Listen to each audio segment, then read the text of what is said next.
aja kesalahannya orang lain. Dan ngade-ngade. Lanjut Bunda Rama. Belum bisa buka ya? Nggak bisa belum ya? Nggak bisa. Oke. Silakan dibaca ini ya. Ini ayatnya nih ya. Ini di mana ini ya?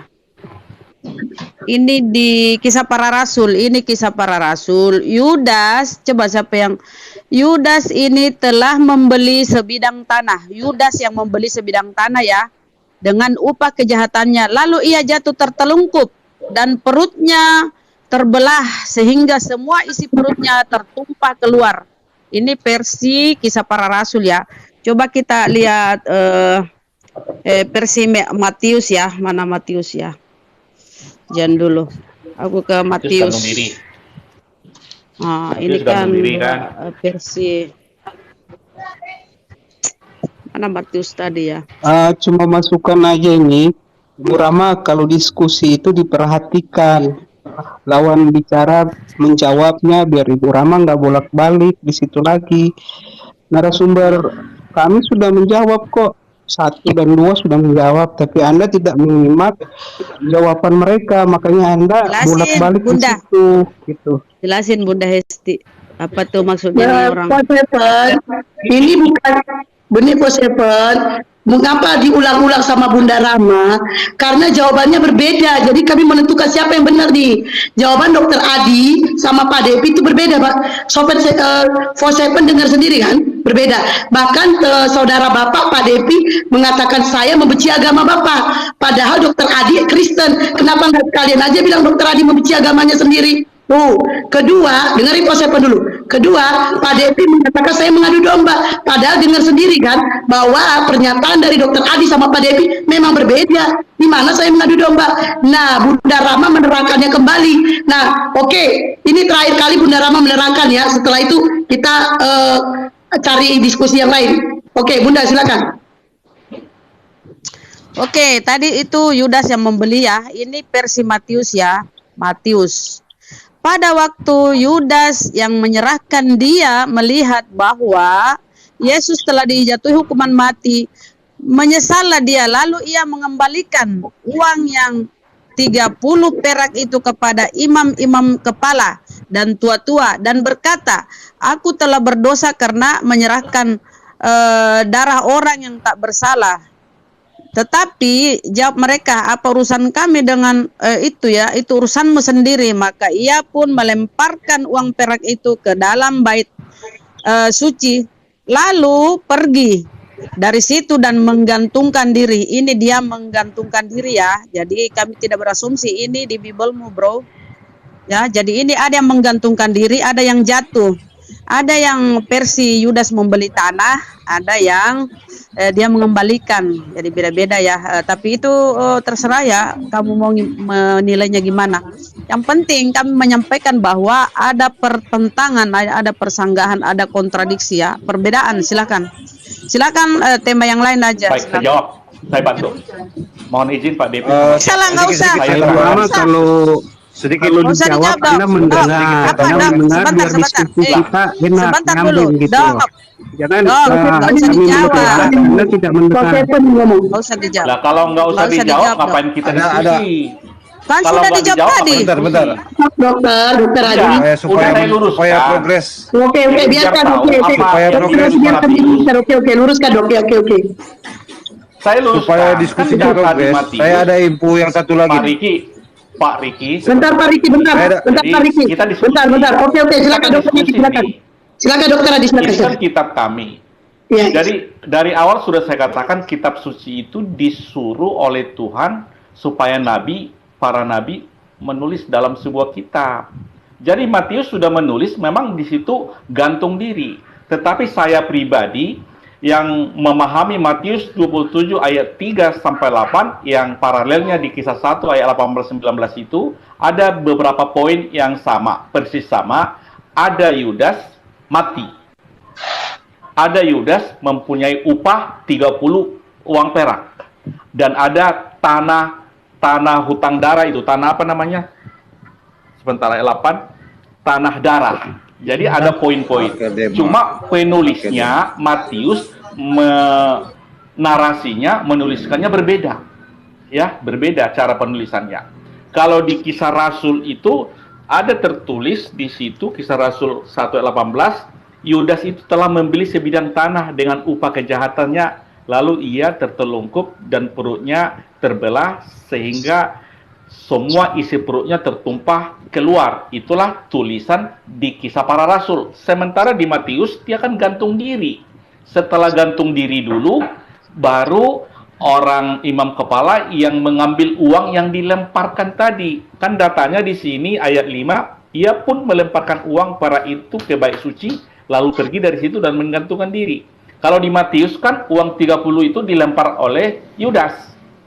Lalu setelah dilempar uangnya, baru dia gantung diri. Sementara di Kisah Rasul, beli dulu tanah, baru bunuh diri. Kan ini versi yang berbeda, ya. Ini kita harus akui penulisnya berbeda, tapi inti dari tulisan itu memang Yudas mati. Satu. Tapi dengan kata lain kontradiksi apa ya? Tadi dengan kata lain kontradiksi ya? Sebentar, kontradiksi itu adalah jika di Kisah Rasul Yudas nggak mati, di Matius itu mati. Kontradiksi dengan berbeda-beda ya. Kontradiksi itu satu mengatakan mati, satu mengatakan hidup. Itu kontradiksi. Tapi kalau berbeda, yang satu bunuh diri dulu, yang satu setelah bunuh diri baru membeli dulu, itu kan berbeda penulisan. Yang ditulis sama, beritanya sama, cuma gayanya berbeda. Kalau kontradiksi, si Matius bilang mati, si Kisah Rasul bilang nggak mati, baru kontradiksi. Itu, bedakan kontradiksi dengan berbeda. Jadi kalau kontradiksi itu, si Matius bilang mati, sementara Kisah Rasul bilang enggak, baru kontradiksi. Demikian, Pak Devi, silakan ditambahkan. Ya, saya ada baca artikel tentang All About Israel gitu ya, ada di websitenya. Ini menyatakan bahwasannya apel Dema ini dimiliki oleh saudagar kaya dari Suriah yang bernama Ariston dan Apenema gitu ya, Apemea. Jadi tidak bernama Yudas juga gitu. Dan ini berada di posisinya di celah bukit itu. Jadi ini juga informasinya harus berkembang ke sana gitu. Bukan nama Yudas juga kalau gitu. Apa betul tanah ini atau bukan? Apa betul tanah darah hakal Dema ini apa benar itu? Dan gitu. Bisa jadi ini hanya dikait-kaitkan saja, kan gitu maksud saya. Ada enggak yang menguatkan informasi bahwasannya ini yang dibeli oleh Yudas dengan uang tersebut, atau yang katanya oleh para rahib ya, rahib Yahudi gitu. Bagaimana supaya berkembang diskusi, jangan di situ aja terpaku. Mengenai kontradiksi ya terserah masing-masing, karena kalimatnya memang yang satu menyatakan dia melemparkan uangnya dan pergi lalu mati, yang satu mengatakan dia membeli. Ini juga kontradiksi Pak sebenarnya. Oke, kata Dokter Adi tidak kontradiksi, hanya punya perbedaan cerita itu. Oke, nggak masalah itu. Dokter Adi itu karena dia saya menyetujui omongan Dokter Adi karena dia tidak mengapai kata-kata itu. Benar, kata-kata itu tertulis benar, mengakui gitu ya. Itu saya setuju dengan Dokter Adi, dia mengakui bahwa iya tertulis seperti itu. Nah ya itu yang bagus seperti itu, mengakui kitabnya seperti itu, dituliskan dengan berbeda tapi dengan kisah yang sama. Oke, itu saya lebih setuju ke Dokter Adi aja. Oke, lanjut diskusi yang lain. Apa yang mau ini? Ya Bunda Rahma. Kalau begini kan bagus Bun, mantap, lanjut. Iya, makanya itu saya kalau gini, mohon maaf ya Pak Depi lagi lebaran. Cuman Pak Depi kan kalau Sami sama Dokter Adi ngomong itu kita nggak pernah ngomong benci, nggak pernah. Terus bagadu domba nggak pernah. Jadi Pak Depi mohon jangan keluarin kata-kata seperti itu. Karena saya itu sama Pak Dokter nggak pernah membenci agama, nggak pernah. Saya nggak benci agama Bapak enggak. Dan saya nggak ngadu domba. Cuman kan Pak Depi sama Dokter Adi berbeda, gitu loh. Saya sama Dokter Adi dulu satu gereja loh. Sama Dokter Adi. Jadi mohon maaf ya Pak Depi ya. Mohon maaf ya. Ya begini Bu, ya masalahnya di situ letak kesalahannya karena Bunda Rahma tadi sama Ibu host mengatakan kontradiksi. Itu yang jadi masalahnya. Tetapi kalau di dalam kontradiksi Pak. Mana tidak kontradiksi? Yudas yang membeli menurut kisah para rasul, enggak, harus dibuktikan ya. Menurut kisah para rasul, Yudas yang membeli. berbicara Menurut Bunda, bentar. Nah, Bunda Rama ini dia nggak mengingat jawaban, jadi dia bingung sendiri, itu masalahnya. Bentar. Gini Bunda Rama, kita menyetujui aja apa kata Dokter Adi. Kata Dokter Adi tidak kontradiksi, hanya ceritanya yang dibeda. Benar-benar mati, benar itu tertulis di kitabnya, tapi beda cerita gitu. Dia mengakui tulisan. Oke lah, itu kita terima. Oke. Jadi Pak Depi, kenapa kami mengapai omongan Pak Depi? Karena Pak Depi tidak mengakui. Bahkan ini mau selesai nih omongannya nih tadi, Bapak masih juga tidak mengakui bahwa itu tertulis yang kita Bapak seperti itu. Bapak malah Bapak bilang apa? Enggak saya akui kontradiksi ada di situ. Paham ya kata saya Ini tadi? bukan kontradiksi Pak Depi. Ini bukan masalah kontradiksi. Kan tadi saya bilang. Seperti Pak Adi, Dokter Adi mengatakan, iya kitab itu tertulis seperti itu. Itu mengakui. Dia mengakui. Jadi begini, perbedaan itu ada lagi, bukan hanya di situ, Bu, bukan hanya di ayat itu, ada lagi. Paham. Cuman kan Pak Devi itu kan, Bapak tadi ngomongnya kita tidak tahu siapa yang meneliti, siapa yang ini kan, kata-kata seperti itu Bapak tidak mengakui isi kitab Bapak. Beda sama Dokter Adi bilang, iya itu tertulis seperti itu, hanya cerita yang berbeda. Sebenarnya kalau Pak Dokter Adi bilang kan cerita berbeda. Sebenarnya kalau kami bilang citra yang berbeda sama aja dengan kontradiksi. Tapi Pak Adi tidak mau bilang itu kontradiksi. Dia bilang berbeda aja. Itu seharusnya Pak Depi. Kenapa saya nggak terima kontradiksi itu, Bu? Karena Pak Ustaz Nababan dari yang ngaku-ngaku pendeta itu, dia dulu pendeta ya, selalu dia kalau berargumen katanya banyak sekali kontradiksi. Sama itu Pak Depi, kita nggak ada urusan sama itu orang. Ini kita aja, jangan bohong. Informasi kita akui ada di dalam kitab itu. Tapi kalau kontradiksi di sana nggak ada. Kalau perbedaan yang Bapak Adi tadi sampaikan, iya ada, kita akuinya itu. Karena bukan hanya di ayat itu pun kok, ada di ayat lain. Kalau saya tunjukkan ada itu perbedaan, ada. Tapi kalau kontradiksi nggak ada di sana kontradiksi. Karena seperti yang Bapak Adi sampaikan tadi, kontradiksi itu contohnya ada yang memberikan informasi ini udah mati, ada yang mengatakan enggak mesti hidup itu. Kontradisinya seperti contohnya cerita di dalam Alkitab, Yesus sudah disalib, sudah mati, sudah bangkit, tetapi saudara kita Muslim mengatakan enggak, dia belum mati tapi diserupakan atau diangkat langsung ke langit itu. Itu kontradiksi itu namanya kontradiksi. Itu namanya kontradiksi. Oke, Pak Diki, mohon maaf saya turunin dulu ya Pak Diki. Oke. Bunda Rama turun rupanya, mohon maaf. Oke, Pak Dia.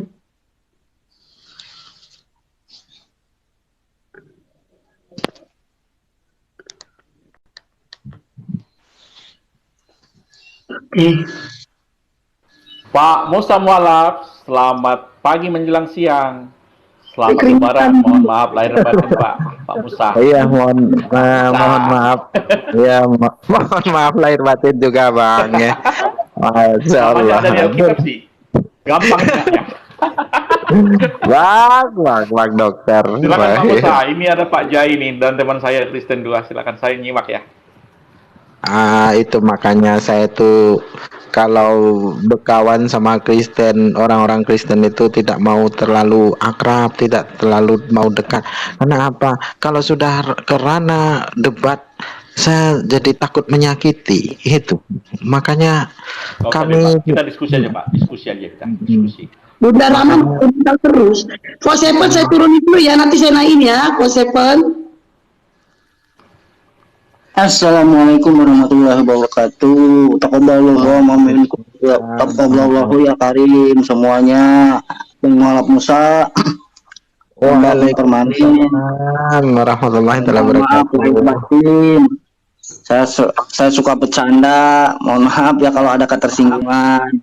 Kita saling menghalalkan di sini. Bu Rahma, Bunda Rahma, taqabbalallahu minkum. Taqabbalallahu ya karim. Bunda, HP ku tadi panas, makanya turun naik. Ya Allah, ini udah aku ganti. Silakan. Ya kenapa Bang? Silakan. Bunda Rahma keluar masuk aja kerjanya. Mohon maaf lahir batin Bunda Rahma, saya suka bercanda. Sama-sama, Bang. Aku juga, Bang, ucapkan mohon maaf lahir dan batin. Mohon maafkan segala hilaf salahku ya kepada semuanya, saudaraku salam Muslim. keluarga, salam buat keluarga. Sehat-sehat Ya, Bang. selalu. Dan saya Amin, ya Allah. selamat siang buat Dokter Adi, Pak Bang Devi Jai.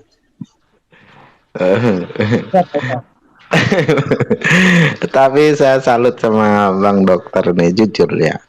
Salut, artinya ketika berdebat tidak ada apa ya. Ya, saya yakin beliau ini tersakiti hati, itu pasti. Cuman beliau tidak lantas membawa kerana berkepanjangan itu. Demikian pun kami ketika kawan-kawan Kristen membuat narasi-narasi yang sifatnya menyakiti, kami pun ya tidak membawa kerana apa ya, dendam ataupun sakit hati, tidak, biasa saja, karena memang ranah perdebatan itu seperti itu. Kalau orang-orang yang mengetahui ayat-ayat, maka dia tidak akan banyak mengeluarkan kata-kata kotor, dia tidak akan banyak mengeluarkan kata-kata yang akan menyakiti. Tapi berbeda halnya ketika tidak dari pihak Kristen, tidak di pihak Muslim, kalau kurang menguasai ayat-ayat, memang mudah terpancing emosi, itu pasti. Dan itu sudah saya alami dari semenjak dahulu kala tahun 2011. Itu saya waktu itu masih dalam keadaan bodoh, tidak tahu bagaimana cara berdebat. Orang-orang dapat menyalin itu di Facebook, dapat menyalin, saya mengetik, orang sudah sampai mana-mana, saya masih satu ayat pun tidak usai. Nah itu jadi saya tuh kesal, terpancing emosi itu. Tapi lama-lama begitu saya sudah mengetahui cara-caranya untuk berdebat, itu saya sulit untuk marah itu, terkecuali kalau frontal. Nah itu baru mungkin saya akan marah gitu. Mohon maaf Bang Dokter dan juga Bang siapa, kalaupun ada salah-salah hilaf kata yang terlontar dari lisan kami, yang dimana itu menyakiti perasaan dan hati Bang Dokter beserta kawan kita yang satu, siapa namanya, Bang Devi. Mohonlah sekiranya kami ini dapat dimaafkan dengan segala kerendahan hati. Kami mohon maaf. Setelah mohon maaf, kita kelahi lagi, Bang. Besok Lebaran isu kita kelahi lagi. Baiklah. Tahun depan minta maaf lagi. Kita debat sekarang, tahun depan minta maaf lagi ya. Iya, Bang. Nah, kita serius saja dengan topik aja. Kita diskusi, beda pemahaman nggak masalah. Lanjut, apa topik kita, Pak Musa? Apa topik kita? Bu Rama jangan keluar masuk dong. Keluar masuk. Iya, jadi tadi mohon maaf saya nyambung sedikit ya terkait kontra, apa itu definisi dari kontradiksi. Kontra itu pertentangan, Pak. Pertentangan otomatis ada perbedaan. Nah, diksi itu adalah sebuah catatan. Diksi itu adalah sebuah ucapan atau catatan yang dituliskan. Itu diksi. Masuk kepada definisi diksi. Nah, ketika ada pemahaman perbedaan yang sangat mencolok, satu dikatakan bahwa Yudas mengembalikan uangnya ya di Matius.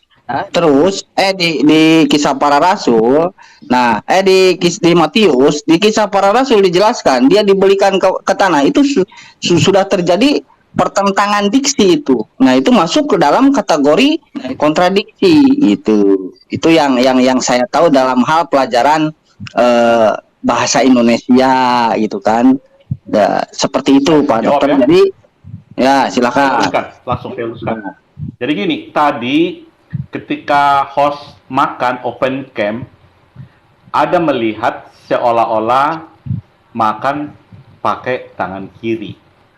Ya memang iya, kelihatannya sekilas tangan kiri. Jadi si yang mengatakan itu tangan kiri, kita katakan si A. Lalu si B melihat, enggak, itu kanan. Lalu si A dan si B langsung cek dan recheck ke saksi, pelaku. Akhirnya Bu Host bilang, saya kanan. Itu. Jadi, itu bukan kontradiksi, tapi cara pandang yang berbeda. Yang satu mengatakan itu pakai tangan kiri, yang satu lagi pakai tangan kanan. Setelah cek dan dicek ke TKP, maka pengakuan pelaku itu kanan. Tapi kenapa bisa berbeda? Karena memang sekilas kita lihat di video ketika open cam, host itu makan pakai tangan kiri. Sekilas. Tapi faktanya tangan kanan. Jadi saya fokus ke Matius. Matius menulis. Karena Matius itu menulis atas apa yang dilihatnya sendiri. Sementara Kisah Rasul itu ada berita yang mengatakan bahwa si Yudas itu membeli tanah lalu gantung diri, lalu bunuh diri. Itu kata orang, ditulis oleh banyak orang. Lukas 1 ayat 1 kan banyak orang menulis. Saya bacakan Lukas 1 ayat 1. Karena Lukas itu menulis Kisah Rasul sama kitab Injil Lukas. Ini yang nggak diketahui oleh beberapa teman, dikiranya hanya karangan, bukan. Jadi Theophilus yang mulia, banyak orang telah berusaha menyusun suatu berita tentang peristiwa-peristiwa yang telah terjadi di antara kita, seperti yang disampaikan kepada kita oleh mereka yang dari semula adalah saksi mata dan pelayan firman. Jadi saksi mata ini adalah orang yang melihat langsung TKP, yang melihat dengan mata dan mendengar dengan telinga, lalu ditulis oleh banyak orang. Itulah berita yang diselidiki si Lukas. Lukas langsung menyelidiki ke orang yang langsung melihat bagaimana ceritanya. Jadi penulis berita tadi menulis sedemikian, sementara penulis Lukas langsung menyelidiki ke sumber berita. Ibaratnya ada satu peristiwa U20 berlangsung di Indonesia. Israel ikut pemainnya kan, akhirnya ditolak di Indonesia. SCTP bisa menulis berbeda, Kompas bisa menulis berbeda, RCTI bisa menulis berbeda, tapi inti yang ditulis itu sama.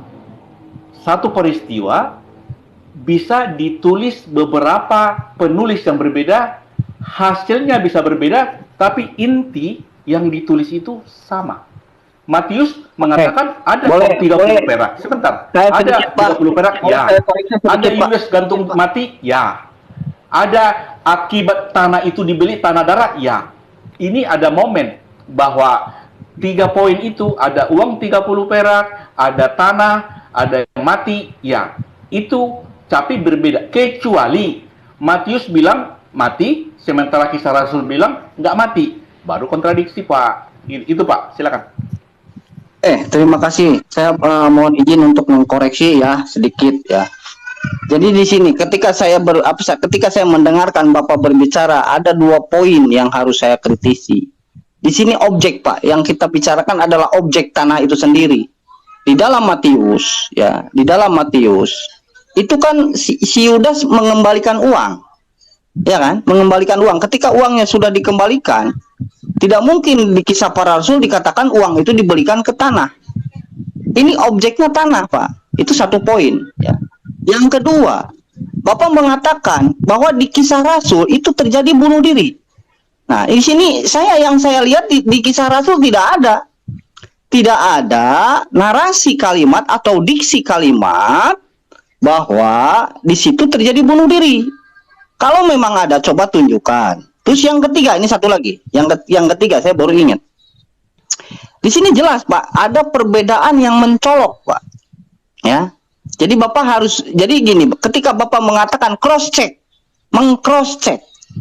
Kata meng-cross check itu kan mendatangi objek, mendatangi sang subjek gitu kan. Apakah betul terjadi seperti itu? Nah, di sini yang saya tahu kok Bapak seolah-olah menyambungkan dua diksi kalimat yang berbeda menjadi satu, seolah-olah Bapak hadir di sana gitu loh. Jadi tidak heran kalau seandainya rata-rata orang Kristen itu pemahamannya selalu berbeda-beda satu sama lainnya gitu loh. Nah, disinilah Bapak istilahnya, jadi sesuatu hal yang berbeda. Kalau Bapak menganalogikan kepada makan, kita nggak usah menganalogikan ke makan, Pak. Kita sesuai dengan ada ayatnya aja gitu loh. Ayatnya di situ berbeda kok. Coba tunjukkan kepada saya satu poin saya di dalam Kisah Rasul bahwa si Yudas itu bunuh diri? Coba tunjukkan kepada saya. Bapak tadi menarasikan kalimat seperti itu. Yang saya tahu, narasi kalimat Yudas bunuh diri itu ada di Matius. Silahkan. Matius. Baik, saya baca. Kisah Rasul 1 ayat 18 tertulis, Yudas ini telah membeli sebidang tanah dengan upah kejahatannya, lalu ia jatuh tertelungkup dan perutnya terbelah sehingga semua isi perutnya tertumpah keluar. Jadi konteksnya di sini Yudas membeli sebidang tanah. Setelah itu dia jatuh tertelungkup dan perutnya terbelah sehingga semua isi perutnya tertumpah keluar. Saya pahami ini adalah bahwa Yudas ini mati sesudah beli tanah. Itu kisah Rasul ya. Sementara di Matius, bentar Pak, bukan permasalahan mati Pak. Bentar Pak, bukan permasalahan mati. Bapak tadi menarasikan kalimat bahwa di kisah Rasul Yudas bunuh diri. Itu di mana Pak? Tadi saya masih hangat, saya masih mendengar itu. Oke, yang bunuh diri gantung diri, maksud saya di Matius gantung diri ya. Yang menulis itu gantung diri, tetapi di Matius saya bacakan ya, di Matius 27. Ya, di kisah Rasul Pak, di kisah Rasul, di kisah Rasul itu kata Bapak tadi bunuh diri. Di mana itu kalimat bunuh dirinya gitu Pak? Yang terjatuh itu bukan bunuh diri. Bentar Pak Dokter, bentar. Kak Black, Pak Dokter Adi kan bilang bahwa ini dia dikoreksi, salah. Dia salah ngomong. Dia bilang udah, dia kan tadi udah bilang koreksi. Yang bunuh diri di Matius bukan di kisah Rasul. Dia udah koreksi, udah. Di Matius ya. Nah, Gantung jadi diri dia di Matius.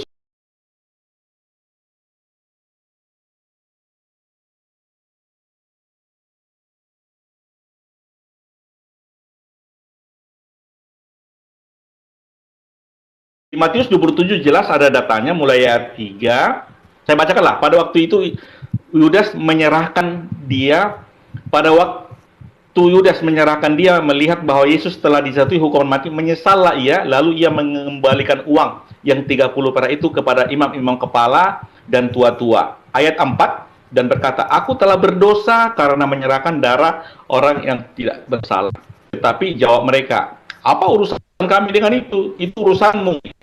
Ayat 5, maka ia pun melemparkan uang perak itu ke dalam bait suci, lalu pergi dari situ menggantungkan diri. Jadi di sini persinya Yudas itu melemparkan uang itu, baru gantung diri. Baru di ayat 6, imam-imam kepala mengambil uang itu dan berkata, tidak diperbolehkan memasukkan uang itu ke dalam peti persembahan, sebab ini uang darah. Ayat 7, sesudah berunding mereka membeli dengan uang itu tanah yang disebut tanah tukang periuk untuk dijadikan tempat pekuburan orang asing. Ayat 8, itulah sebabnya tanah itu sampai sekarang disebut tanah darah. Jadi konteksnya di sini, setelah Yudas menyesal, dia melemparkan uang ke bait Allah, baru gantung diri. Baru imam-imam kepala itu mengambil uang yang dilemparkan Yudas, baru mereka berembuk membeli tanah. Itu yang tertulis di sini. Dan yang jelas ada uang, ada mati Yudas, dan uang itu membeli tanah. Itu konteksnya di sini. Lalu di kisah Rasul 1:18 di sini Yudas ini telah membeli sebidang tanah dengan upah kejahatan, lalu ia jatuh tertelungkup dan perutnya terbelah sehingga semua isi perutnya tertumpah keluar. Hal ini diketahui oleh semua penduduk Yerusalem, sehingga tanah itu mereka sebut dalam bahasa mereka sendiri Hakal Dama, artinya tanah darah. Jadi memang berbeda penulisan. Intinya kalau beda, sana, Pak. 38. Walaupun dokter muter-muter, walaupun dokter jungkir balik, sebentar. Walaupun dokter jungkir balik, dok asumsi, karena saya tahu. Dok, sebentar dok, nggak apa-apa, kita terima. Saya siapkan dulu. Kita terima dok. Walaupun dokter. Saya belum siap. Oke, dari tadi kan dokter. Dok, dari tadi kan Bunda Rama. penjelasan yang sebentar. Bunda Hesti. Biarkan aja. Kalau Bunda Rama ngomong, saya kan diam. Oke, silakan. Saya ngomong dulu, Bunda. Ya, kalau silakan. saya udah siap, silakan. Silakan, Jadi, Dokter Adi, silakan. saya selesaikan dulu. Ya, Kalau ya, kita ya. beda pendapat nggak masalah, saya menghargai Oke, perbedaan. silakan. Menghargai Betul. perbedaan. Jadi artinya di Matius 27 itu yang tertulis itu yang saya ceritakan. Bukan saya tambah-tambahi, bukan saya kurang-kurangi. Data itu ada, tertulis. Dan kenapa tertulis kan saya udah terangkan. Kalau kita berbeda nggak masalah. Ya, yang jelas di Ya. Matius jelas ada uang 30 perak dilemparkan ke bait Allah, lalu dia gantung diri, mati. Lalu imam kepala mengambil uang itu, mereka berembuk dan membeli tanah, itu tanah darah. Itu versinya Matius. Sementara di Kisah Rasul kan cuma 2 ayat diterangkan di sini. Setelah berarti beda. membeli sebidang tanah, ya belum siap aku ngomong. Ya kalau beda itu, beda belum tentu kontradiksi. Ya, belum kontradiksi. Kalau Oke, memang udah beda itu dong, kontradiksi. gantian. Gantian dong, belum siap. gantian. Sebentar, Loh, kok- saya belum siap. Ya, saya siapkan dulu sampai tuntas. Di Kisah Rasul ini jelas ada memang uang itu dibeli oleh Yudas, tapi uang itu tetap juga untuk tanah darah. Jadi poinnya tetap itu yang kami pahami. Dan kenapa itu berbeda? Saya sudah terangkan tadi. Matius menulis apa yang dilihat, apa yang didengar langsung. Sementara Kisah Rasul itu kan ditulis Lukas atas berita, ditulis oleh banyak orang. Jadi kalau banyak orang menulis berita, satu berita, tentu penulisnya bisa berbeda, tetapi intinya sama. Silakan, Bunda, saya akan diam. Oke, Jadi aku gini, tanggapi. sedikit aja Gini. Bu Rahma.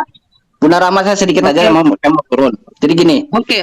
intinya gini, Pak Dokter Adi ya mengatakan tadi mengatakan bahwa kontradiksi itu bukan perbedaan itu bukan kontradiksi. Oh, jelas Pak, yang namanya kontra itu adalah pertentangan Pak, kontra pertentangan. Ya, diksi itu berarti catatan loh, itu catatan yang sangat bertentangan. Ya, sudah jelas saya tadi paparkan di awal. Nah, ketika Anda mengatakan bahwa di situ terjadi perbedaan, ya sama aja Pak. Perbedaan di situ terjadi ada perbedaan diksi gitu loh, perbedaan tulisan, perbedaan catatan. Tapi ada hal yang lebih menarik di sini ketika Pak Dokter Adi mengatakan Matius menulis langsung, mencatat langsung, ya.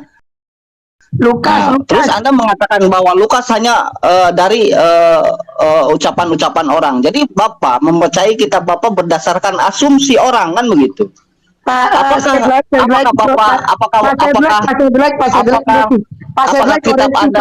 kitab Anda tidak diilhami oleh Roh Kudus? koreksi. Bukan Matius yang nulis, Lukas katanya, Lukas yang nulis, bukan Matius. Masya Allah. Tadi Pak Dokter Adi mengatakan di awal dia mempercayai Matius karena Matius sendiri yang menulis. Lukas. Gitu. Nah, Coba kita tanya Dokter Adi yang nulis siapa? Lukas apa Matius? Gini, saya Matius. makanya ketika saya bicara Oke, didengar. gini. Bentar dulu, bentar dulu. Saya jawab. Biar jelas. Ini saya bicara. Pak Dokter Adi yang nulis Matius apa Lukas? Ya, sebentar. Matius kan ditulis oleh Matius. Sementara Kisah Para Rasul ditulis oleh Lukas. Oke, udah, oke. Saya nggak salah, kan? Sebentar, saya terangkan. Saya nggak salah kan? Kok saya dikoreksi? Saya kan nggak salah. Ya, lanjut. Tadi kan mengatakan Ya, lanjut. Matius sendiri yang menuliskan di Matius menulis kan begitu. Nah kalau di Lukas itu berdasarkan dari catatan orang merujuk kepada Lukas 1 nomor 1 kan. Nah di situ kan jelas apakah Lukas ini tidak diilhami oleh Roh Kudus? Bukannya orang-orang Kristen mempercayai bahwa kitabnya itu berdasarkan ilham Roh Kudus, bukan dari asumsi orang. Kalau Anda mengatakan bahwa Lukas itu berdasarkan dari asumsi orang, ya terserah gitu loh. Berarti Anda hanya mempercayai, ya lebih mengimani Matius, kan lebih condong kepada Matius yang menulis langsung kan begitu. Lanjutkan Bu Rahma. Saya turun ya, gitu aja ya. Assalamualaikum warahmatullahi wabarakatuh. Waalaikumsalam.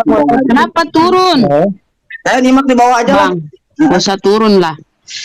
Begini, Ada 2 Kristen ini. Ada Pak. Kata saja Bang. Ya, gini ya.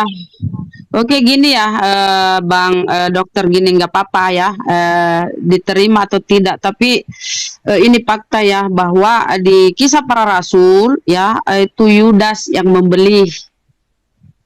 Di Matius, Yudas mengembalikan uang itu ya. Adapun siapa yang membeli di Matius itu ya, kata Pak Dokter tadi kan imam itu membeli ya ketika uang itu dilempar, itu nggak masalah ya.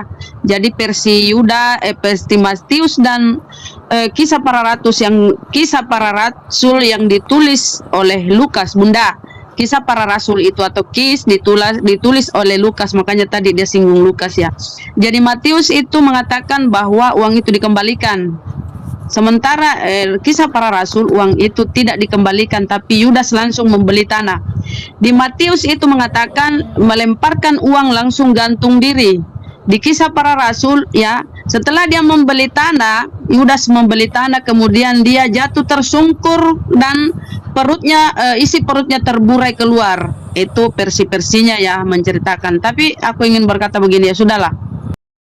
Yang penting kami sebagai pembaca Bible sudah menemukan bahwa ada persinggungan di situ ya, ketidaksesuaian, dan saya salut dengan perkataan dokter ya, bahwa Lukas ini kan menyelidiki ya, hasil penyelidikan, bisa saja dia benar atau salah ya, gitu aja kali ya, materi baru aja. Oke. Sekarang ganti topik, ganti ininya, temanya, ganti. Jadi lain apa ini? Udah, yang penting udah clear dah. Oh, udah clear itu ya. Udah Pak Depi dah. Nanti gak siap-siap Pak Depi. Ada tambahan. Assalamualaikum warahmatullahi wabarakatuh. Waalaikumsalam warahmatullahi. Oh, mau ditambahin, boleh. Tambahin, boleh. Silakan. Nah, jadi begini Bunda Rahma, yang disampaikan oleh Pak Adi tadi ya, Matius itu kan Gini Pak, kalau Anda mau memulai lagi, tidak mau menutup ini, panjang lagi, pasti saya koreksi lagi Bapak. Bunda, biarkan dia menambah, biar aja tambahin. Kita koreksi lagi. Enggak. Bunda Rahma, mana yang saya dengar di sini? Bunda Rahma atau hostnya? Ya, biari Bunda Rahma, biari. Ya, ayo silakan Pak Depi. Kita juga, kita di sini kan bisa juga berpendapat. Ya. Benar Bunda Rahma. Beri kesempatan kepada kawan. Iya, kasih. Bunda. Ayo. Apa Bunda? Pak Depi ya. Dia mau nambahin, nggak apa-apa Bunda. Sama seperti Bunda Rama tadi, Pak Sedrek menambahin omongannya. Jadi kita masih juga Pak Depi menambahin omongan dari dokter tadi. Jadi biar adil. Oke, silakan Pak Depi. Nah, jadi begini Bu ya, yang disampaikan oleh Pak Adi tadi ya, itu betul itu. Karena kenapa? Matius ini kan murid Yesus asli, tapi sedangkan ya Lukas ini dia bukan murid Yesus, tetapi dia hanya menulis itu sesuai informasi yang ia dengar. Ya, informasi yang ia dengar. Nah, jadi makanya di situ pun artinya informasi yang ia dengar itu artinya bisa kita katakan tidak lengkap. Jadi yang lengkapnya adalah di Matius tadi. Ya, tapi bukan dalam arti ada kontradiksi di situ. Ya, ada kontradiksi di situ. Ya, karena kenapa? Seperti yang saya sampaikan tadi ya. Kalau kita contohnya terjadi kecelakaan ya, ada dua wartawan di situ yang memberikan informasi, pasti ada perbedaan untuk menyampaikan itu berita itu, pasti ada itu Bu ya, pasti ada. Jadi itu yang saya sampaikan tadi ya. Jadi bukan hanya di ayat itu masih ada di ayat lain yang seperti itu, tetapi bukan dalam arti kita katakan itu kontradiksi, hanya perbedaan memberikan informasi ya. Jadi kira-kira seperti itu dari saya, Bu. Oke. Dan Boleh saya tambahkan sedikit? Enggak usah. Enggak, udah selesai. Enggak, Ini selesai. bukan mau menanggapi Pak Devi ini. Enggak, iya, bentar Bang Libra, bentar ya, bentar dulu. Jadi Bentar dulu Bang Libra, bentar. Tadi ini masalah ini selesai, clear. Udah ya, Pak Devi, yang penting Pak Devi sudah mengatakan ada perbedaan, sudah sama dengan Dokter Adi ya. Sudah selesai. Topik yang lain, udah selesai. Oke. Kita angkat topik yang lain ya. Iya, oke, ayo lanjut. Dah. Topiknya ini mengenai kitab suci ya. Iya, benar. Jadi yang namanya kitab suci tentu saja tidak ada kontradiksi di dalamnya. Kalau dikatakan berita dari wartawan itu wajar ya, ketika ada keterangan yang berbeda. Ya namanya juga wartawan, kemudian namanya juga berita atau majalah, itu biasa terjadi perbedaan cerita kan begitu. Artis digosipin ya.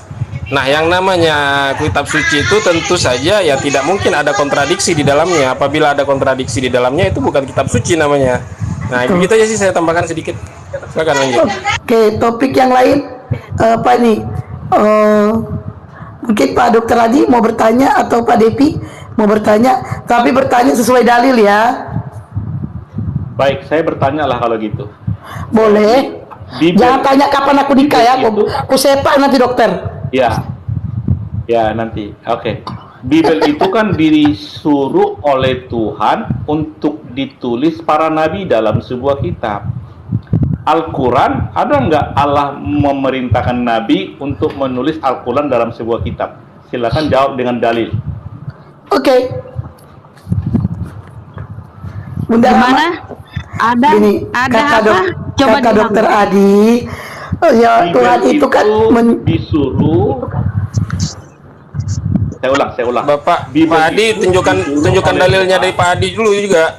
Dalil Hosea. menuliskan Bible itu. Open cam. Ya. Iya, Open cam, sebentar, open cam. sebentar kita Open minta. cam. Minta sebentar Open kita cam. minta komparasinya. Hosea 12 ayat 11 sama Habakuk 2 ayat 2. Silakan open cam Bu Host, bisa nggak? Ayatnya Hosea 12. ya saya 12. Nggak bisa ya? Hosea 12 ayat 11. Kecil tulisannya.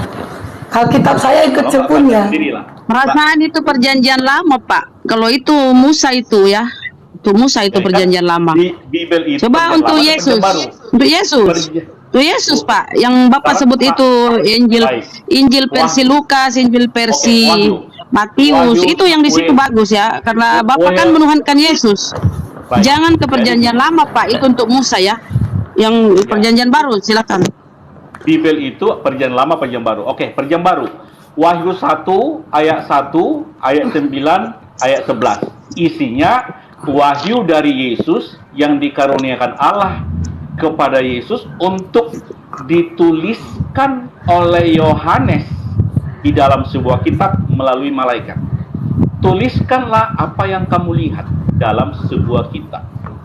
Wahyu 1 ayat 1, ayat 9, ayat 11. Bahwa Yohanes di Pulau Patmos menerima wahyu dari Yesus melalui malaikat supaya apa yang dilihat oleh Yohanes dituliskan dalam sebuah kitab. Ada nggak Nabi Muhammad menerima wahyu supaya wahyu itu ditulis dalam sebuah kitab? Silakan tunjukkan dalilnya. Sebelum aku, boleh nggak aku tanggapi dulu sedikit itu masalah wahyu ya? Baru aku cari dalil ya. Boleh ya? Silakan. Memang harus Oke. ditanggapi dulu, Bu Rama. Iya, kisah para rasul, Wahyu. Inilah Wahyu 1 ya, Wahyu 1 ayat 1. Inilah wahyu Yesus Kristus yang dikaruniakan Allah kepadanya. Jadi Yesus ini penerima wahyu ya. Yesus ini penerima wahyu. Yesus dikaruniai wahyu ya dari Allah. Berarti Yesus bukan Tuhan karena dia penerima wahyu ya, penerima firman. Firman itu adalah antara kata lain dari wahyu, pewahyuan, menerima firman dari Allah, firman-firman. Nah, kalau itu Yohanes itu perikopnya tertulis di atas penglihatan Yohanes di Pulau Patmos. Itu penglihatan, Pak. Ya, jadi Yesus itu hanya penglihatan ya. Enggak ini kalau itu yang kita minta itu misalnya dari 4 penulis ini ya, Matius, Lukas, Yohanes. Kalau ini tadi yang Bapak angkat itu Yohanes di Pulau Patmos itu, Pak, penglihatan. Jangan-jangan dia cuma ngigau atau dia cuma berhayal gitu loh, Pak. Baik. Yang Bapak angkat ini Yohanes di Pulau Patmos ya, penglihatan Yohanes di Pulau Patmos. Bunda Saya Rama dan bertanya. halo. Bu Rama, aku Halo. bertanya ini loh. Aku bertanya. Hosea 12. Ya, nanti aku cari. Apa tadi Hosea pertanyaannya? 12 ayat 11. Tuhan memberi penglihatan dan perumpamaan Jangan kepada ke para nabi. perjanjian lama, Pak. Lah. Tidak ada yang menuhankan Yesus di perjanjian lama. Jangan ke perjanjian lama. Tuhan- Bapak tertolak di situ. Tuhan memberi saya Perjanjian waktu baru untuk aja ya, bertanya. Pak ya. Loh, Pak, lah, pertanyaan jangan saya perjanjian adalah- lama. Itu kitab Musa, Oke. Pak. Perjanjian Tuhan, baru saya aja. Aku bertanya. cari dulu Al-Quran ya. Saya bertanya, pertanyaan saya Oke, ditanggapi. Iya, silakan. Penglihatan Apa dan coba? perumpamaan Aku cari. diberikan Tuhan Ah. kepada para nabi. Penglihatan. Tunggu. Ya. Penglihatan. Oke. Aku sabar. Aku cari, Pak. Sabar, Oke. sabar. Atau ibu keluar masuk dulu biar enak. Keluar masuk. Ih, Pak ini suka ini ya. Sabarlah ini dokter. Ini, jadi aku yang diberi kesempatan untuk bertanya. Makanya saya bertanya. Kalau saya udah bertanya, perhatikan pertanyaan saya. Tapi saya bilang boleh bertanya tapi sesuai dalil. Nah, sementara pertanyaan Bapak nggak ada dalilnya. Ya, itu kan dalil. Ya, Aku bertanya dalil. Dalilnya nggak sesuai dengan dalil yang dalilnya dia nggak sampaikan. sesuai pertanyaannya. Bapak bertanya dalil Bapak mana? Nggak sesuai. Saya ulang. Udah dijawab Pak Dokter. Wah, udah dijawab. Di itu yang Pak Dokter masukkan mengenai wahyu, itu Yesus menerima wahyu, bukan menulis kitab suci. Tidak. Kan dikasih tahu. Baik. Bos, Saya terangkan. Ya. Wahyu 1 saya baca. Inilah wahyu Yesus Kristus. Jadi wahyu Yesus ya. Oke? Ini wahyu Yesus. Inilah wahyu Yesus Kristus yang dikaruniakan Allah kepada Yesus. Iya, itu dia penerima wahyu, Pak Dokter. Tuh, sebentar, saya belum siap baca, Bu Host. Oke. Saya belum siap baca. Saya baca dulu Oke. komen. Inilah wahyu Yesus yang dikaruniakan Allah kepada Yesus, supaya ditunjukkan Yesus kepada hamba-hamba Yesus apa yang harus segera terjadi. Dan oleh malaikat Yesus yang diutus Yesus telah menyatakan kepada hamba Yesus Yohanes. Jadi wahyu dari Yesus atas karunia Allah diberikan atau diwahyukan Yesus melalui malaikat kepada Yohanes di Pulau Patmos. Jadi wahyu dari Yesus melalui malaikat kepada Yohanes di Pulau Patmos. Di ayat 9, aku Yohanes, saudara dan sekutumu dalam kesusahan, dalam kerajaan dan dalam ketekunan menantikan Yesus, berada di pulau yang bernama Patmos oleh karena firman Allah dan kesaksian yang diberikan oleh Yesus. Ayat 11 katanya, apa yang engkau lihat tuliskanlah dalam sebuah kitab.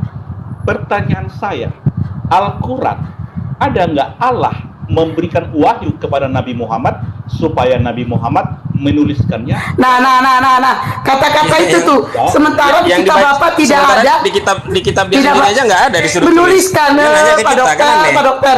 Ini Pak Dokter ini nambah-nambahin loh. Nggak boleh gitu dong. Kalau Bapak mau berasumsi, nggak boleh gitu. Entar di kitab Bapak mana ada Yesus menulis wahyu, mana ada Yohanes menulis wahyu, gak ada. Tapi kenapa Bapak kasih pertanyaan yang aneh, kan lucu kan? Pak Dokter nih nggak boleh gitu dong. Di situ jelas Yesus penerima wahyu, bukan menulis. Yesus penerima, seharusnya begini. Yesus menerima wahyu lalu dituliskan oleh Yohanes. Nah, seharusnya begitu, ini enggak. Tapi Bapak ngasih pertanyaan ngade-ngade, gak ada dalilnya kan? Kan aku bilang, Bapak boleh bertanya tapi sesuai dalil. Bapak bertanya tidak sesuai dalil. Mana dalilnya? Sampai mampus pun Bapak nggak bakalan ketemu dalilnya.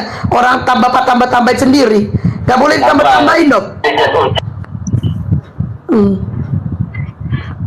Dia kasih dalil pas saja sesuai dengan kitab Bapak. Jangan ditambah-tambahin, nggak boleh. Karena Al-Quran kami nggak boleh berasumsi. Nah, tambah ayat lagi dia. Apa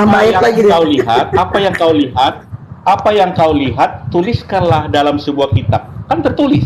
Di mana? Mana ayat berapa itu tulis? Di mana itu? Wahyu 1 ayat 11. Wahyu 1 ayat 11. Nah, makanya open camp. Ayo buka dulu Wahyu 1 ayat 11. Aku di kamar kita. Open camp. Open camp aja, open camp.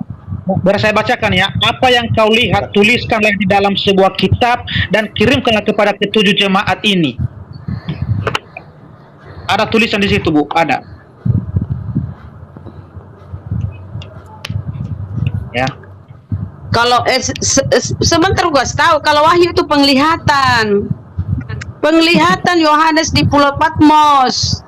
Bukan dia menerima wahyu dari Tuhan langsung, nggak penglihatan. Tahu nggak penglihatan? Bisa saja dia berkhayal, bermimpi, atau berhalusinasi. Itu namanya penglihatan loh. Bukan dia menerima pewahyuan. Yang menerima di situ ya Wahyu 1 ayat 1. Inilah wahyu Yesus Kristus yang dikaruniakan Allah kepadanya. Jadi itu Yesus yang menerima wahyu. Coba mana perintah Yesus? Perintah Yesus coba mana? Perintah Yesus yang menyuruh yang mana apa ya? Mana ketika Yesus diperintahkan menulis kitab. Yesus perintah Tuhannya atau perintah Allahnya Yesus supaya dia menulis kitab. Ingat, Yesus tidak pernah menulis kitab loh. Itu dulu. Kalau kamu bandingkan ke Rasulullah ya, Rasulullah itu ada ayat seperti ini ya.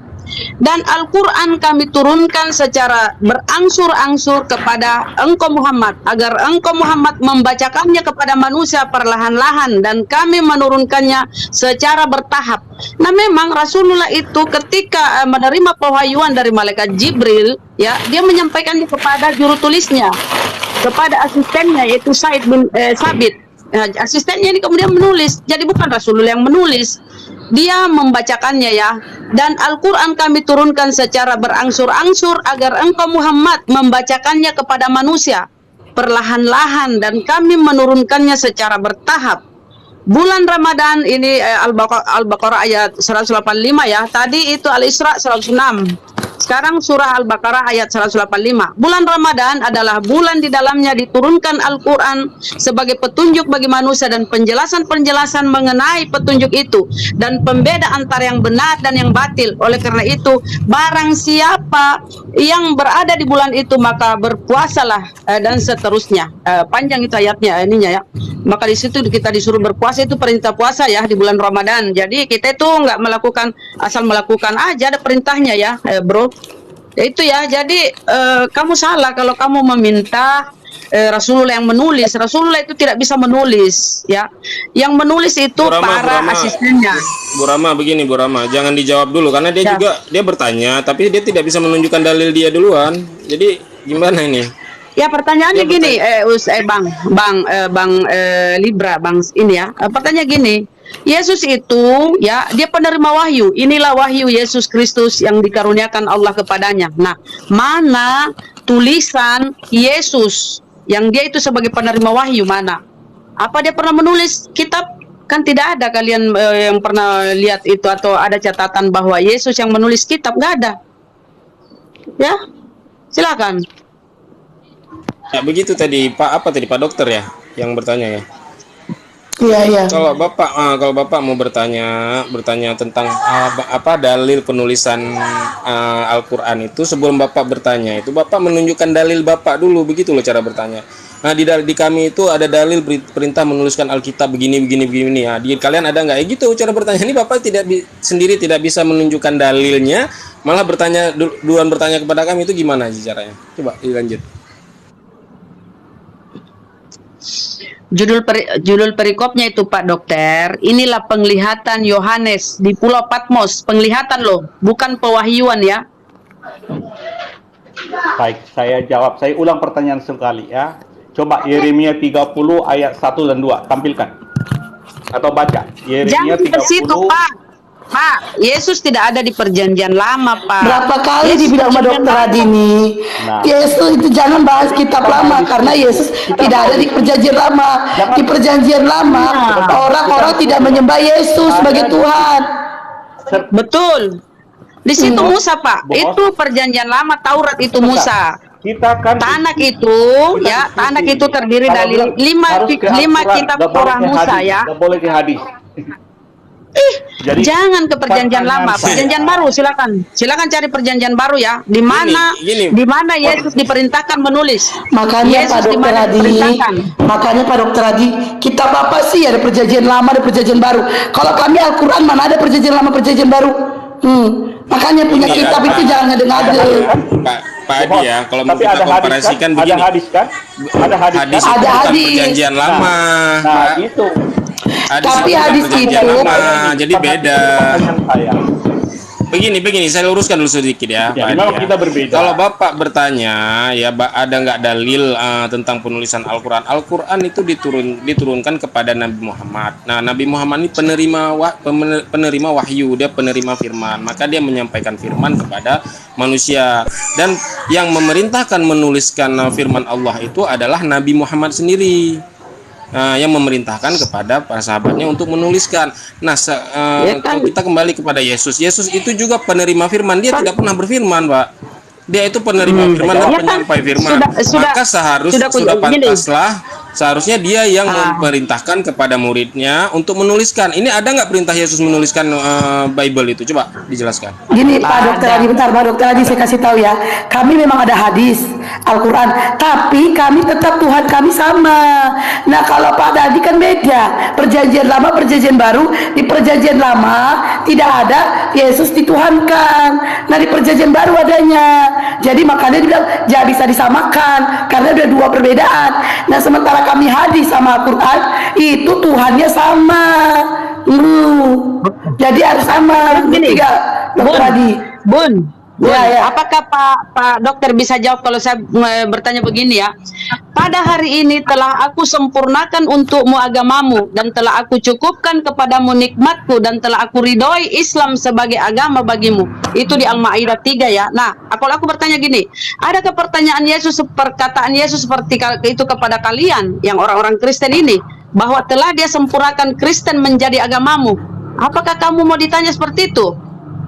Ya, kalau ini ada jelas di dalam Al-Maidah 3, di dalam Al-Maidah 3 jelas ya, pada hari ini telah aku sempurnakan untukmu agamamu dan telah aku cukupkan kepadamu nikmatku dan telah aku ridhoi Islam sebagai agama bagimu. Nah, kalau aku minta balik, mana pernyataan Yesus bahwa dia meridhoi atau menyetujui Kristen menjadi agamamu? Ada enggak? Jadi kalau mau bertanya Pak, berpikir-pikir dulu ya kalau mau menyampaikan pertanyaan. Karena kalau kita balik bertanya, Anda kewalahan loh. Karena nanti dengan pertanyaan Bapak itu kita balikan, nanti Bapak bingung. Banyak sih pertanyaan mau kami ajukan nanti dari pertanyaan-pertanyaan itu. Sekarang kan saya bertanya. Lanjut, Pak. Saya diberi kesempatan bertanya. Belum saya bertanya udah ditanya balik. Iya pertanyaan, kan tadi saya bilang boleh bertanya, tapi belum boleh dalil. Pak, kalau kami bertanya, kami ini bertanya sama Bapak, kami bawa dalil. Nah begitu juga Bapak, kalau mau bertanya bawa dalil, Pak. Ini ada dalil. Saya baca dulu. Wahyu 1 ayat 2 baca. Wahyu 1 ayat 2, silakan baca. Nggak ada. Pak Dokter. Jadi kita mau dalil nggak? Ya. Baca dulu Wahyu 1 ayat 2. Iya Pak. Silakan baca. Iya Pak, suaraku habis Pak. Wahyu 1 ayat 2 ya Pak ya. Ya, katanya ini udah salah ngomong. Wahyu 1 ayat 2. Yohanes telah bersaksi tentang firman Allah dan tentang kesaksian yang diberikan oleh Yesus Kristus, yaitu segala sesuatu yang telah dilihatnya. Mana ditulis? Apa yang ditulis? Itu kan Wahyu 1 ayat 2. Iya. Mana di situ? Ya, mana di situ perintah menulis Injil. Kan saya sudah terangkan tadi dari ayat 1, dari Allah kepada Yesus, kepada malaikat, baru ke Yohanes, baru berarti kitabnya salah gitu. Nih. Allah. Nih. Sebentar. Oh, oke, beda. Mulai ayat 1 dulu, ayat 1. Bacakan ayat 1. Bacakan ayat 1 ya. Nah, ayat 1. Wahyu Yesus Kristus yang sebentar, Bunda, dari kitab Kejadian sampai kitab Wahyu, Bunda baca nggak ada perintah nulis Bible itu. Satu ayat dulu. Ya, oke. Jadi saya baca supaya netizen yang 273 ini termasuk kita mendengar dengan baik. Wahyu 1 ayat 1 saya bacakan. Inilah wahyu Yesus Kristus yang dikaruniakan Allah kepadanya, supaya ditunjukkannya kepada hamba-hambanya apa yang harus segera terjadi. Dan oleh malaikatnya yang diutusnya, ia telah mengatakan kepada hamba-hambanya. Yohanes ayat 2, Yohanes telah bersaksi tentang firman Allah dan tentang kesaksian yang diberikan oleh Yesus Kristus, yaitu segala sesuatu yang telah dilihatnya. Ayat 3, berbahagialah ia yang membacakan dan mereka yang mendengarkan kata-kata nubuat ini dan yang menuruti apa yang tertulis di dalamnya, sebab waktunya sudah dekat. Ayat 4, dari Yohanes kepada ketujuh jemaat yang ada di Asia kecil, kasih karunia dan damai sejahtera menyertai kamu dari Dia yang ada dan yang sudah ada dan yang akan datang, dan dari ketujuh roh yang ada di hadapan tahtanya. Ayat 5, dan dari Yesus Kristus, saksi yang setia, yang pertama bangkit dari antara orang mati, dan yang berkuasa atas raja-raja di bumi. Langsung ayat 9, Pak. Enggak ada di situ disuruh menulis. Langsung ayat 9. 9. Oke, Terlalu panjang. ayat 9. Langsung 9. 9 sana. Penglihatan Yohanes di Pulau Patmos. Coba 9, Bunda. 9. Penglihatan Yohanes di Pulau Patmos. Itu baca. Baca. Oke, Geser sedikit, Bun. Yohanes. Baca itu penglihatan Yohanes. Itu penglihatan, Pak, bukan pewahyuan ya. Oke. Penglihatan Yohanes di Pulau Patmos. Aku Yohanes, Ya. saudara dan sekutumu dalam kesusahan, dalam kerajaan dan dalam ketakutan, menantikan Yesus berada di pulau yang bernama Patmos ya. Dia berada di pulau bernama Patmos. Dia menunggu Yesus di situ, Pak. Yesus katanya mau turun lagi di situ. Ternyata belum turun-turun sampai sekarang. Terus. Iya, itu Yohanes menunggu Yesus di Pulau Patmos. Enggak itu penglihatan. Enggak usah, Pak, enggak usah membuang-buang waktu Pak Dokter ini. Penglihatan Ya, gini. Yohanes di Pulau Patmos. Itu Pak baca itu. Penglihatan, Pak, bukan Ya. pewahyuan ya. Malah Yesus yang menerima wahyu. Pak, Yesus itu bukan Tuhan karena dia menerima wahyu dari Tuhannya. Inilah wahyu Yesus Kristus yang dikaruniakan Allah kepadanya. Yesus menerima wahyu, Pak. Itu ya Wahyu 1 ya, ayat 1. Jadi kenapa kalian menuhankan Yesus sementara dia ini penerima wahyu? Inilah wahyu Yesus Kristus yang dikaruniakan Allah kepadanya. Berarti dia dikaruniai wahyu. Iya, gitu Pak cara memahaminya ya, supaya gini sedikit Bu Roma. Jadi dari Ya, silakan. ayat-ayat yang Bapak bacakan tadi, mana narasinya di situ perintah menuliskan Alkitab? Coba Bapak tunjukkan satu ayat. Iya, apa berbunyi di situ? Coba dibacakan apa bunyinya. Enggak, Pak Dokter membacakan yang penglihatan Yohanes di Patmos. Makanya tidak ada narasi di dalam ayat situ perintah menuliskan Bible, Pak. Jadi jangan Bapak mau menantang kami tentang penulisan Al-Quran dan penulisan Bible, karena memang Bible itu tidak pernah diperintahkan Yesus untuk menuliskan. Jadi jangan Bapak tantang kami, nanti ketabok sendiri Bapak.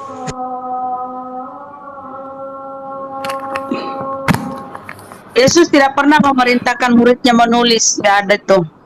Yang menulis itu ya ketika Yesus sudah terangkat ke langit, ya barulah para penulis itu mulailah ada yang menurut penyelidikan macam-macam lah. Semua di Wahyu itu Yesus sudah terangkat ke sorga di situ.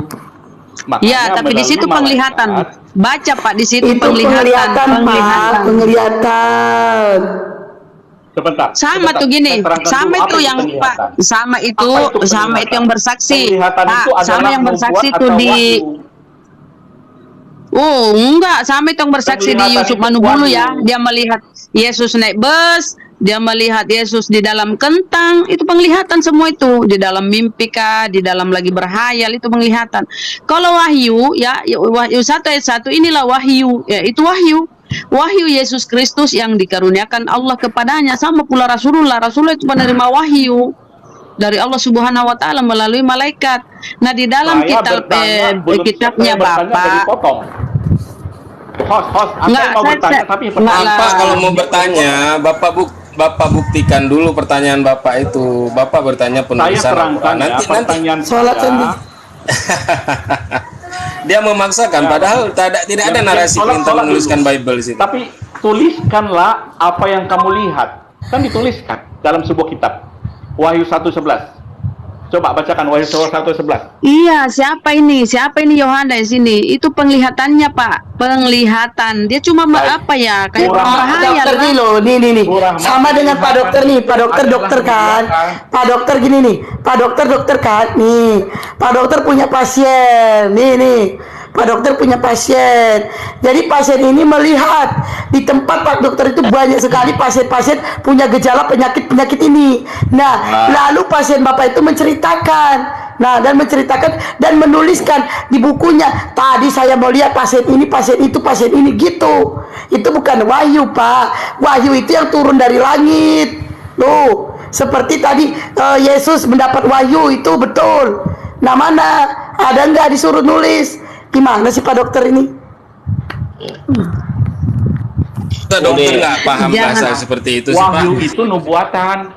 Wahyu mulai lagi. Mulai lagi Wahyu nubuatan. Udah ngaco. Mulai lagi. Baca dulu. Kalau ya udah bisa maaf ya.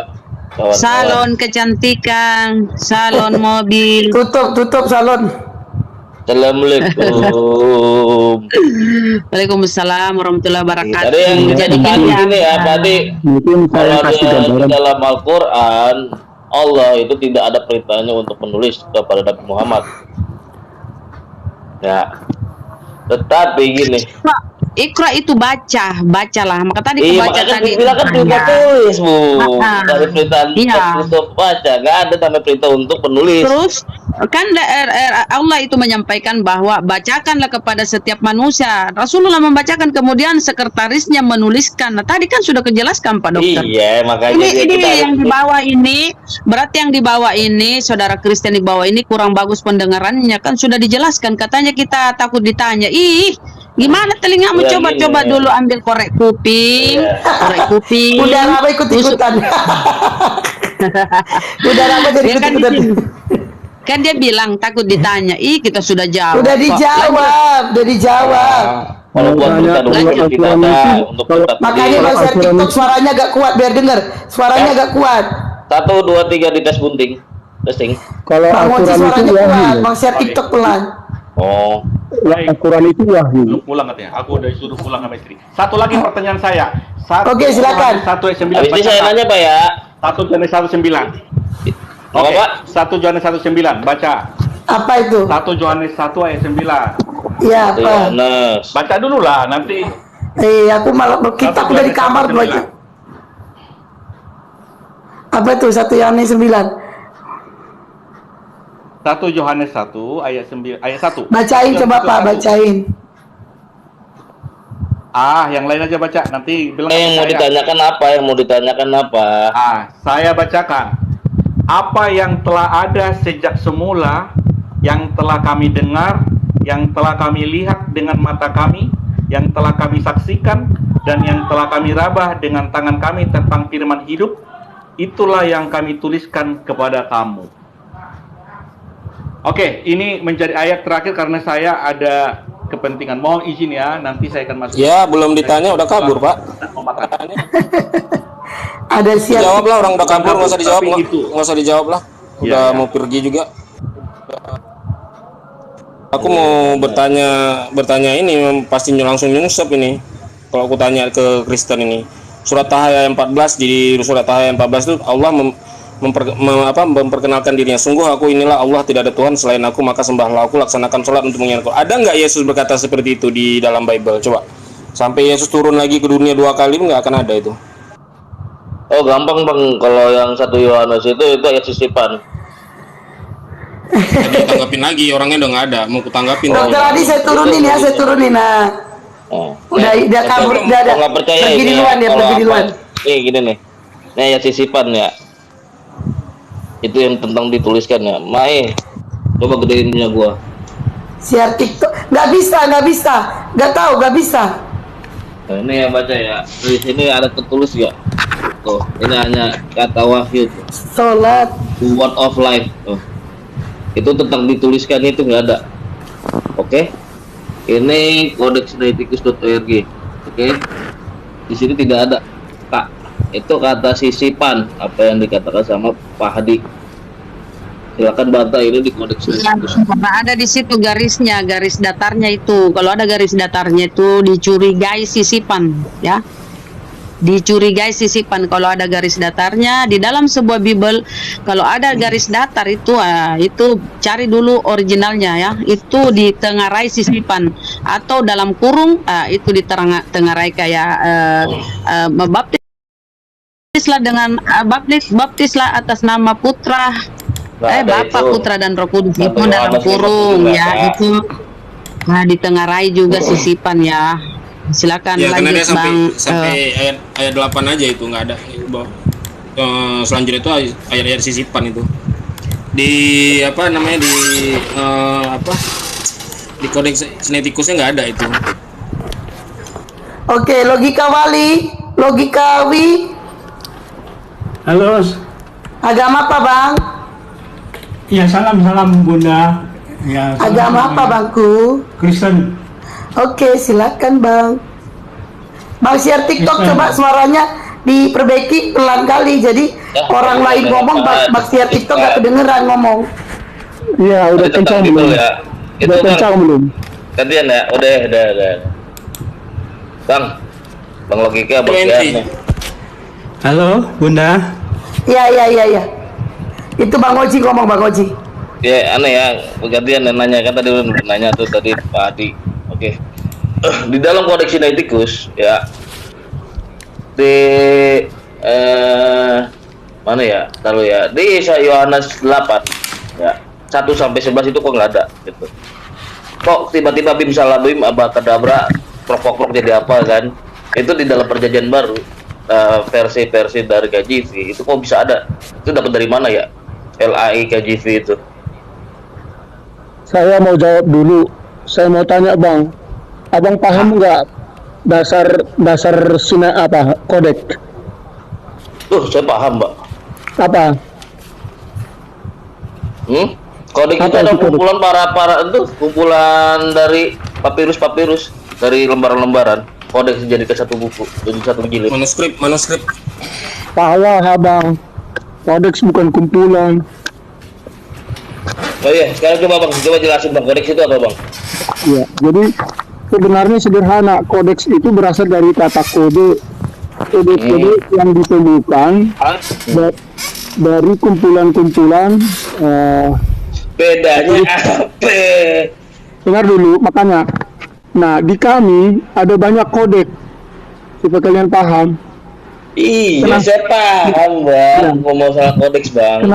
Kenapa di kodeks 1 tidak ada? Karena itu adalah tertua, di mana pada saat kodifikasi pertama itu surat-surat yang masih terlihat belum bisa sulit dibaca karena ini kan sudah peninggalan tertua kan, sehingga itu ditemukan lagi yang terbarunya karena susah membacanya, abjadnya, hurufnya, sehingga kertas-kertas papirus atau yang di batu-batu itu sulit untuk dibaca dengan detail. Saya paham, kok tentang itu saya paham. Namun setelah menemukan kodek-kodek yang sempurna sesuai dengan penelitian teknologi, maka ditemukanlah abjad itu, sehingga ditambahkanlah di kodeks berikutnya. Gitu Bang. Saya paham Bang, yang saya jadi pertanyakan itu terdapat di kodeks mana gitu. Nah, yang Abang baca itu coba lihat kodeks terbaru, termasuk yang yang mana? Coba tunjukin kodeks terbaru yang mana? Yang kitab sekarang, coba lihat di kodeks contohnya. Kodeks apa? Jangan bilang TR ya, TR itu abad ke-16 lebih parah lagi. Ya, itu jauh.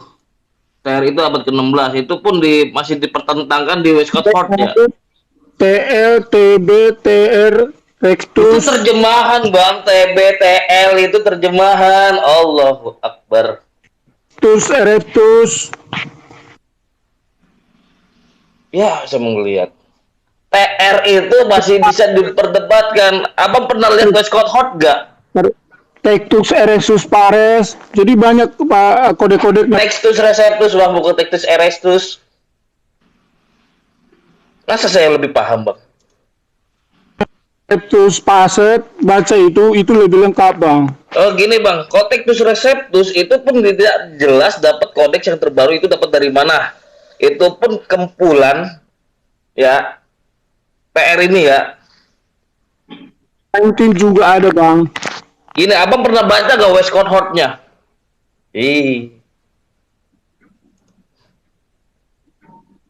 Main kodek sama gue, ayo. Makanya saya bilang tadi Bang, logika pemahamannya dipahami dulu kodek-kodek itu Bang. Gini, kodeks Textus Receptus itu pun dibantah sama kodeks dari Westcott Hort ya. Itu pun masih banyak pertentangan di TR. Itu pun disanggah sama Westcott Hort. Abang tahu gak Westcott Hort? Iya. Tahu gak? Iya. Tahu kagak? Jangan iya aja, tahu kagak? Iya, kodeks yang mengkritisi kodeks. Westcott Hort tahu gak kodeksnya? Bentuknya seperti apa? Kalau Kodexnya web seperti kodex apa? itu pasti mempunyai rujukan dari mana? Sedangkan TR itu tidak mempunyai rujukan. Dapat dari mana dia? Nah iya, Nah, makanya makanya yang saya tanyakan di dalam Yohanes 8 itu 1 sampai 11 itu dapatnya dari mana? nah iya itu yang saya bilang tadi, jika di dalam kodeks tertua belum ada, itu maka dilihatlah di kodeks-kodeks terbaru. Iya, itu TR itu dapat dari mana? Dari papirus-papirus yang Papirusnya sudah apa? Kodenya apa? Itu. yang sudah bisa dibaca. Iya, itu semua ada, papirusnya dari Bang. mana? Papirus itu kodenya berapa? P berapa? Ada Bang itu Iya, disimpan adanya itu. mana? Coba buktiin gitu. Datanya mana? Saya udah kasih data.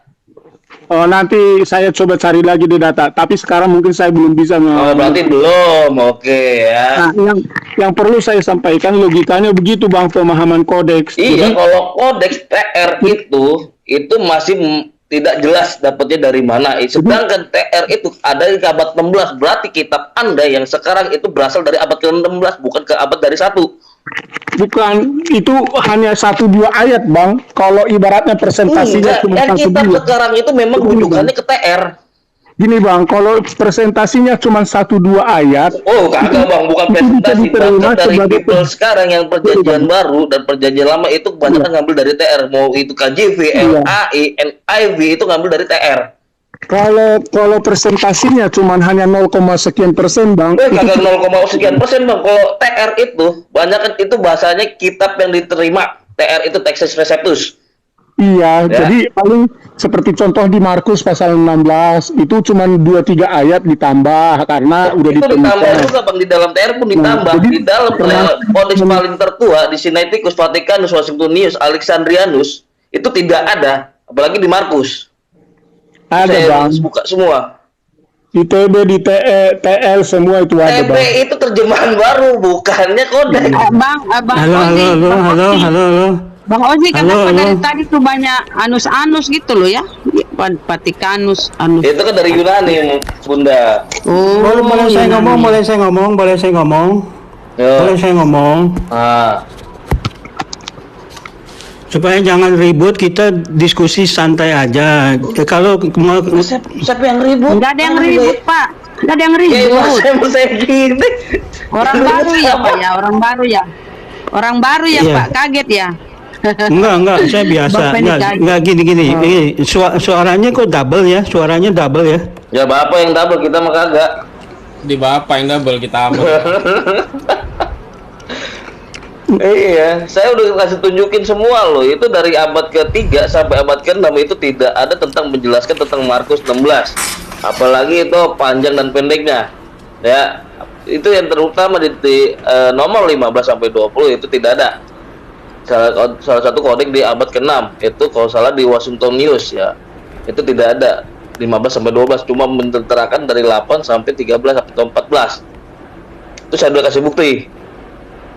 Ya, sedangkan di TR itu bim salabim ada kadabra itu udah ada di abad ke-16. Dan sedangkan TR itu tidak menjelaskan dapatnya dari mana. Sedangkan papirus itu pun tidak disebutkan kodenya berapa. Nah,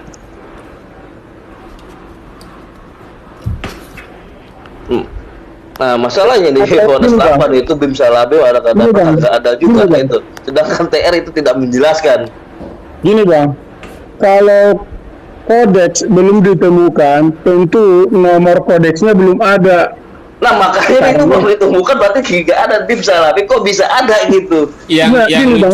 Yang lucunya gini Bang, kodeksnya belum ada, kenapa di dalam Bible-nya udah ada gitu loh. Siapa yang Nah masuk itu bim salabim gitu.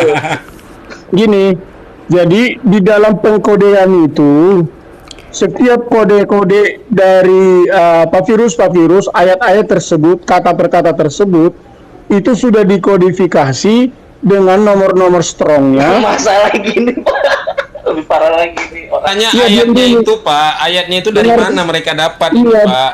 diam dulu Bang, diam dulu. Kalau aku nggak dikasih kesempatan, gimana saya bisa menjelaskan? Diam dulu, jangan ditertawakan dulu. Nanti baru Oke, bantah. nanti ntar ya, Iya, silakan deh, iya. puas-puasnya, nanti ntar saya bantah. Ya, ya, jadi gini, kodifikasi yang tadi Abang bilang ditambahkan itu kan tentunya sebelumnya belum ada.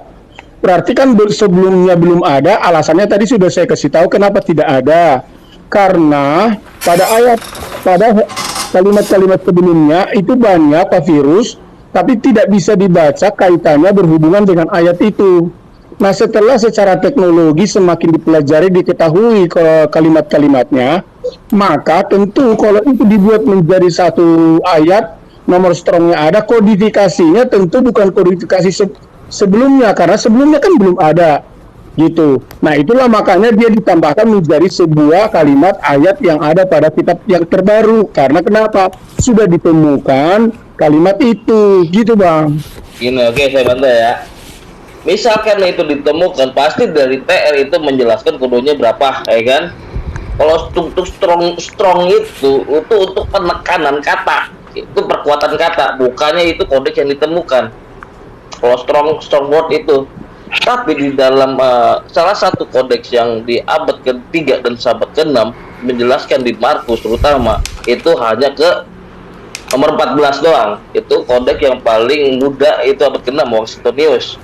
Ya, sedangkan TR itu tidak menjelaskan dapatnya dari mana. Tiba-tiba Bim Salabim ada di TR. Ya, papirusnya tidak dijelaskan, ya kan? Kok ini dapatnya dari mana? Sedangkan di salah satu kodeks tertua sampai kodeks yang sebelum Nabi Muhammad diutus jadi Rasul itu tiba-tiba belum ada. Tapi tiba-tiba di abad ke-16, ya abad ke-16 atau pertengahan itu ada, dan sekarang menjadi rujukan Bible yang modern. Ya, ini masalahnya TR ini dapat dari mana? Sedangkan itu ada perbandingan melalui Westcott Hort yang mengambil sampai abad ke-6, Washingtonius ya, terutama Westcott itu mengambil rujukan kepada Sinaiticus Vaticanus dan Alexandrianus ya. Nah, tiba-tiba ini kok ada gitu. Lanjut. Iya, tentu kalau saya artinya mencari secara detail, sebenarnya ada di dalam kitab tersebut itu mengacukan nanti kepada gambar kodeks itu bahwa telah ditemukan hanya bersifat berbentuk gambar, di mana dalam bentuk gambar itu sebagai gambaran di papirus atau di batu sebagai contoh yang ditemukan. Itu pengklasifikasian jadi sebuah gambaran kodeks gitu. Ada Bang, kalau semua itu sudah tersistematis kalau kita cari di dalam kitab-kitab yang sudah disusun dengan baik. Kalau di rumah di jemput. Jadi gini, boleh saya bicara ya? Boleh saya bicara? Udah ngomong aja Pak. Ya, jadi kita itu sudah nggak waktunya lagi kritik teks ya, karena sudah kelar. Nah, kalau mau kritik teks, paling dikit harus sarjana teologi yang mempelajari. Itu sudah lewat, sudah menjadi kitab ya. Jadi Pak siar TikTok nggak usah jelasin. Udah kelar, kritik teks itu sudah kelar. Pak, di internet itu adalah tempat kami mendapat informasi, Pak. Di situ semua tertera. Coba buka open cam itu kodeks itu. Iya, Bunda Rama dengerin dulu. Kalau mau kritik teks itu bukan orang sembarangan, Bu. Enggak, di situ gini caranya mudah kok, Pak. Di sana kita ada keterangan bahwa di kodeks ini ternyata misalnya Markus 20 berapa ya? Markus 19 itu cuma ayat sampai ayat 8. Ya, Markus 26 28 itu cuma ayat sampai 8. Iya, kalau Ibu Bunda Rama belakangan ditambah. Mudah, cari Pak, di Google, dilihat. semua jawabannya juga sudah ada di Google. Coba buka Bang ini, Bang siapa ya, Bang Ozi, buka itu kodeks-kodeksnya. Lanjut. Iya, jadi kita itu gini, sama juga seperti begini, Bu. Sorry ya. Gimana? Ya, kita itu kalau diskusi setelah menjadi kitab, kita harus hargai masing-masing. Saya bukan tidak menghargai, saya mempertanyakan itu dapatnya dari mana. Itu kita udah kritik stack, itu udah larinya ke kritik stack, itu larinya. Iya, memang kita di sini sudah tapi masalahnya itu mempertanyakan Pak Adi gitu. Saya tampaknya nggak ada yang balik di TikTok. Nggak ada yang Bukan menghujat, melempar si mempertanyakan. TikTok ini atau menendang, nggak ada Pak. Ika biasa-biasa aja Pak ini dialog Pak, nggak apa-apa. Kalau Bapak alergi dengan dialog nggak usah naik Pak. Iya, Ini kalau Pak Bukan saya alergi, TikTok ini bukan udah alergi. Saya bukan alergi. Dengerin. Oke. Kalau Gika kalau merasa tidak dihargai boleh tukar sama teman yang lain. Banyak teman Bapak yang Kristen mau naik kok, gak apa-apa. Bukan. Kalian itu diskusinya seperti salah arah, salah kaprah. Oh tadi gini Bang Logika, tadi Pak Adit mempertanyakan tentang Al-Quran, saya tidak mempermasalahkan itu. Mau ngomong apa? Coba tanya ke Pak Dokter Adi. Iya, itu kan urusan Dokter Adi. Ya udah, Kalau itu cara saya diskusi yang itu Bang kita Logika. dengerin. Saya jelasin. Kalau Tadi cara pembahasan- diskusi itu kita sudah menjadi kitab, kita harus hargai kitabnya Iya, masing-masing. itu. Kalau Gika dari sini pembahasan Bapak, dari sini Bapak udah nggak nyambung. Mohon maaf ya, saya tukar aja sama teman Bapak yang lainnya. Karena teman Bapak banyak juga minta naik. Ini masalahnya Pak Adit tadi mempertanyakan Al-Quran. Nah, saya mempertanyakan balik tentang Bible gitu. Ini dapet Anda dari ditanya, mana? Kira dipertanyakan balik kok langsung pada panas gitu. halo selamat sore Bang Joel Umbu. Ya, halo. Selamat siang. sore. Mohon maaf siang. Selamat siang Bang. Udah sore di sini, Kak, di NTT. Di mana Bang? Saya di NTT. Oh berarti saya nggak salah. Sini siang, baru 1:30 Bang. Oh iya, ini di sini sudah ya mau hampir 1:30 lah seperti itu. Agama apa Bang? Oh, saya agama Kristen. Oke Bapak, Abang berarti naik berdiskusi ya. Silakan lanjut. Iya. Saya mau minta Bang Oji, saya minta tolong banget Bang Oji, jangan kasih pertanyaan yang susah. Ya kalau nggak Bang Oji kusepak. Enggak, gini Bunda. Sebenarnya Bang Oji nanya itu bukan susah. Mereka tadi bertanya tentang Al-Quran. Ya wajar kita tanya balik tentang. Enggak, kadang Bang Libra, kadang dia kasih pertanyaan yang memang gak ada jawabannya, makanya. Udah pernah aku nasihati dia kalau bertanya itu lihat-lihat lawan debatnya. Iya, dia Masa- mental aja Bang Libra. Siapa lain langsung dikasih pertanyaan kayak gitu. Ya kan? Enggak, dia lihat- Jadi diskusinya selesai, nggak panjang. Enggak dilihat aku. Aku kalau level jemaat mana ada banyak kali bertanya. Makanya aku bilang iya makanya Bang Oji ya, level pendeta Bang Oji. Nah, enggak ya, itu baru makanya nanti nih. keluar. Makanya aku bilang Bang Oji kalau sekali lagi ya kasih pertanyaan, kita mau diskusinya panjang bukan langsung cepat. Jadi Bang Oji kalau kasih pertanyaan yang susah aku turunkan ya, nggak aku naikkan lagi. Asal ngasih pertanyaan gak ada jawaban. Oke lanjut.